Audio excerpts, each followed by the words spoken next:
All right, well, welcome. Good to have you all here.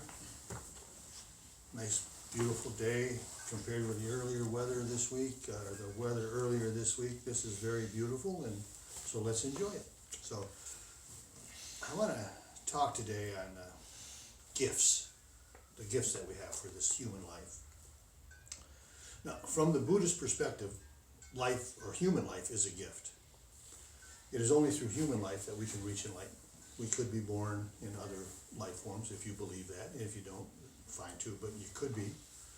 Now, with almost 8 billion people in the world, it doesn't seem like there's such a rare gift. There's a lot of people. But I've seen a quote that said that the miracle of birth, the miracle of human birth, there's a chance of 1 in 400 trillion. Now, compared to the lottery, the chance of winning the lottery the jackpot, are 1 in 320 million. But the difference between 320 million and 400 trillion is so big that I think that the lottery is guaranteed. So I'm going to buy a ticket on the way home today. Now, when we think of gifts, we often think that things that benefit, things that provide us with pleasure and that they might bring.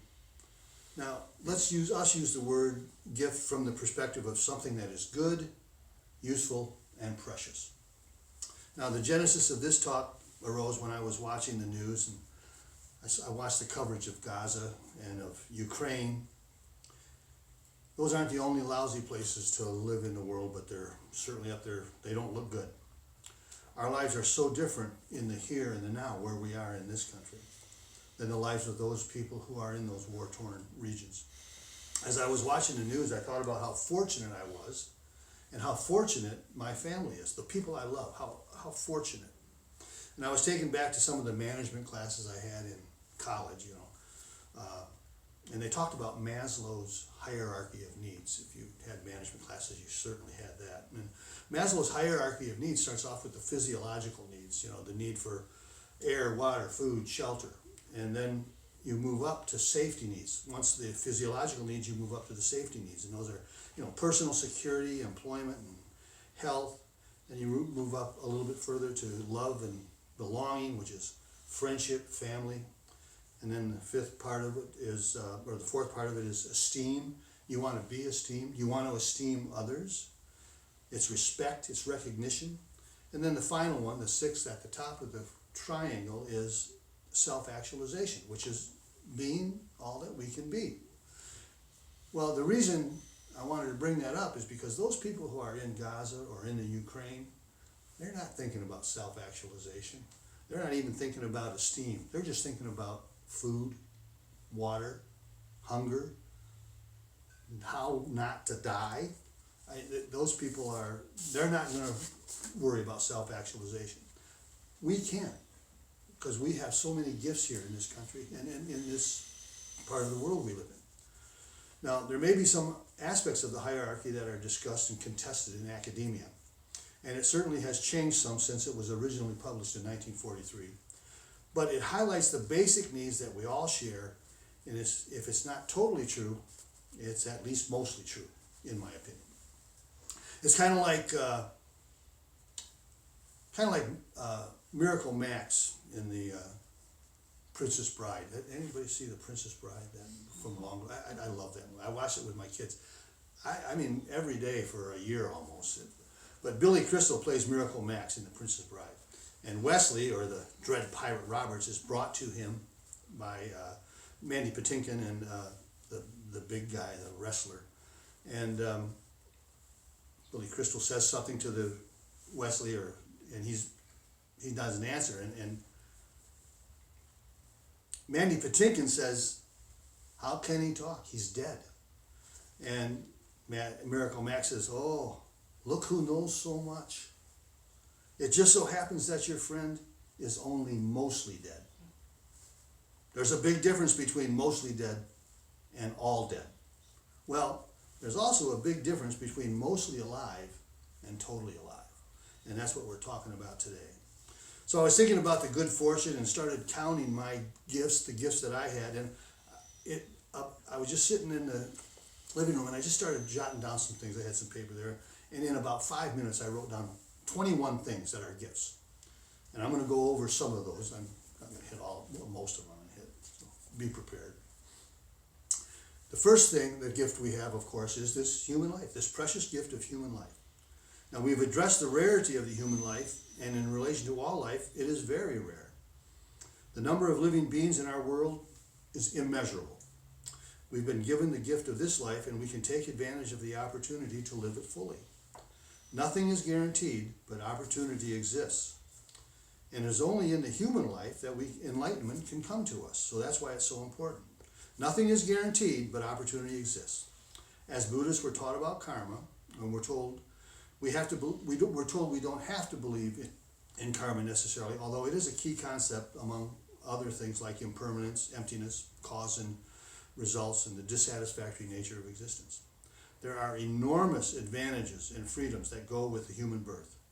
If we don't appreciate the freedoms and advantages of human life, we won't use them fully. If our only objective is to strive for material gains and worldly aims, we are not taking advantage of this birth. The gift of aging. The second thing was the gift of aging. And some of us here are a little older than others, so this may be a relative conversation. But as we get older, we hope we have gained wisdom. And those who already know everything are at a big disadvantage. The concept of the don't know mind becomes more apparent, more appropriate, more apparent as we age. That's not to say you have to be old to appreciate life, but aging does make available some serious gifts. When we understand how short life is, you certainly want to make good use of it. Again, age is not a requirement, but it lends itself to certain perspectives.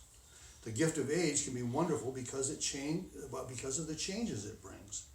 And we see impermanence unfold before us. We see impermanence unfold in our body. Some things that were once so important become less important with the changing perspectives brought about with age. The gift of health. The gift of health can be relative. We all know that. Some people in this room suffer from some health issues. Sometimes we're healthy and sometimes we're less healthy. The gift will hopefully be noticed before the good health or relative good health is gone. Now, when we have the health that enables us to lead a relatively independent life, we are blessed. Health will go away, sometimes slowly, sometimes quickly, but there are levels of health. And be appreciative of where you are on the continuum of health. Enjoy the gift while it's here, because health is impermanent like everything else. Fourth is the gift of safety. Think Gaza or Ukraine. Those who are in Gaza right now are not thinking about self-actualization. They're thinking food and water, shelter. I don't want to die. I can't put myself in their place because I've never come close to that lack of safety. I can't imagine what goes through their minds day and night. Safety is a gift that we have to be aware of here and now. A couple of gifts that we really don't need to spend any time on. The gift of food and shelter, that's a gift. The gift of family and friends, those are gifts. The gift of love, which is so encompassing that I would have to talk for 20 minutes on it, so we're going to just kind of gloss over that one. The gift of forgiveness. The gift of forgiveness is liberating. Forgiveness lessens judgment and fosters equanimity. The Dhammapada tells us that if we dwell on those who've hurt us, we will never be free from hatred. If we do not dwell on those who've hurt us, we will surely be free from hatred. What's done is done. By dwelling on the perceived wrongs we've experienced, we add to our suffering. You may not forget, but you can forgive. Forgiveness brings happiness, and harboring hostility brings suffering. The gift of freedom. You can be free from conflict. We are not confined. We have opportunities that we can pursue without the permission of a government, without the permission of somebody who's ruling us. We can come and go based upon our needs and our desires, not on the demands of an external source. Personal freedom is deeply rooted in human nature. The concept of freedom is as much mental as physical, of course. The gift of self-determination. While this may not be directly related to freedom, it's kind of close, but it's not the same. Self-determination allows us to pursue that which is fulfilling. We can pursue goodness. Self-determination reflects the psychological need to experience autonomy. Excuse me. The gift of leisure. I'm really good at that gift. Leisure recharges our proverbial battery. Downtime is essential for productivity and for creativity. Stepping away from the problem or the difficulty may be the best way to address or solve the problem. You might use it to break the stream of habitual thinking. Take a break. The gift of contemplation and introspection. Contemplation and introspection create space in our life.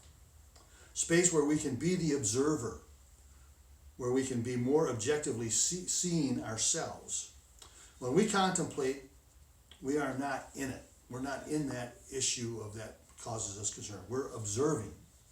We are the viewer, and our perspective may be altered or changed. Contemplation is solution-oriented and requires nothing but the intention to listen to yourself. When you have right view and right thinking from the Noble Eightfold Path, you have the foundation for objectivity. Contemplation raises our concentration and our consciousness. The gift of practice. A regular and consistent practice of meditation works. At least it does for me, and I think it does for a lot of others in this room. Now, Chogyam Trungpa Rinpoche writes that the principle of nowness is very important to any effort to establish an enlightened society. You may wonder what the best approach is to helping society and how you can know what you are doing is authentically good and good. The only answer is nowness. The way to relax or rest the mind in nowness is through the practice of meditation. End quote. In meditation, you take on an unbiased approach. You let things be as they are, without judgment and in a way that you yourself learn to be.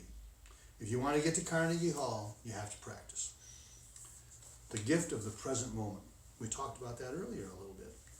When you're living in the present moment, you are really living. You're not just existing. Your meditation helps keep you here and now. And if you say, I'm going to do this in order to reach peace of mind, then you are placing your peace of mind somewhere in the future. And the future is always out of our reach, out of our grasp. Peace is not achieved the way material goal is achieved. Peace is not something you achieve. It is something you realize. You don't have to strive for it. You only have to realize it. The gift of gratitude. If you are experiencing gratitude, you are living in the moment. It has been shown that people who use the practice of regularly writing a gratitude list appear to be happier. Now, there was a white paper I saw, a white paper on this, the science of gratitude. It was written by a woman, I believe a woman, I don't know, Summer Allen. She's a PhD. And she's at UC Berkeley. This is a 72-page white paper. And 12 pages are just, the bibliography is 12 pages long, with each page in the bibliography having about, on average, 24 references. A lot has been written on it. And she states in this, or he states in this white paper, that the need for more and better controlled studies are certainly needed. But there are basic findings that appear to be linked to genuine gratitude. Gratitude cannot be forced. Obviously, it's an inside job. They report that some of the barriers to gratitude are materialism, envy, narcissism, cynicism, and some of the positive virtues associated with gratitude are patience, humility, wisdom, self-esteem. They report that there is evidence that gratitude improves relationships, job satisfaction, better outcomes at work, and fosters pro-social behavior. The gift of positivity. Positive thinking itself changes some things at a subtle level, and you may not even be aware of it. One theory is that having a positive outlook enables you to cope better with stressful situations, which reduces the harmful effects of stress on your body.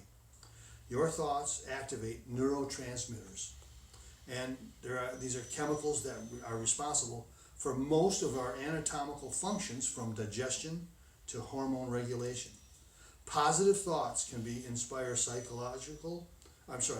positive thoughts can inspire physiological and cognitive benefits, such as reduced stress, lower fatigue. It elevates the hormone levels that makes you sad or makes you happy. Simply smiling has been shown to activate neurotransmitters. The gift of patience. Impatience has its root in frustration. We live in a world of immediate gratification, and when we don't get it, we get frustrated. Patience is the ability to stay calm while you're waiting for an outcome that you need or that you want. The gift of inclusiveness. As a rule, that which we share is more powerful than that which we don't share. Now, Thich Nhat Hanh, again, used the term inner being when he's writing a lot of his stuff, inner being, to describe our human life and our relationship with virtually everything else in the world. We don't live in a vacuum. We don't exist independently from our world. We are related in some fashion to everything and everyone. Exclusivity is a blight on the potential happiness that is possible for all of us. The gift of acceptance. We control so little in this world and consequently in our lives. If you learn to accommodate that which you cannot control, you will be better off. Know what you can control, because it's just about everything. The three jewels. The Buddha shows us the way. The Dharma is the way. And the Sangha supports us, and we support the Sangha. The gift of right view and right thinking, or right intention. This is the last one of the gifts that I listed. There are so many more, and I was sitting down this morning, I looked over this, and I had about 6 more things that popped in. I thought maybe another time. But this is the last thing, the gift of right view and right thinking. When you run a marathon, you start at the beginning, or you start at the starting line. Otherwise, if you don't start at the starting line, it's not a marathon. In my opinion, the wisdom component of the Noble Eightfold Path is the starting line for a happy and a fulfilling life. If you have right view, then things tend to fall into place. Without right view and without right thinking, you're not at the starting line for this enlightenment trip. There are innumerable gifts in your life, even if you think your life should be better or different. When the gifts are realized, the fullness of existence can be realized. Now I'll close with a comment made by the hockey great Mark Messier. I don't know if he was one of the top 25, certainly one of the top 50 in hockey. But he says, don't worry about winning or losing. Just play the game and enjoy the moments with your friends and your teammates. It'll be over soon.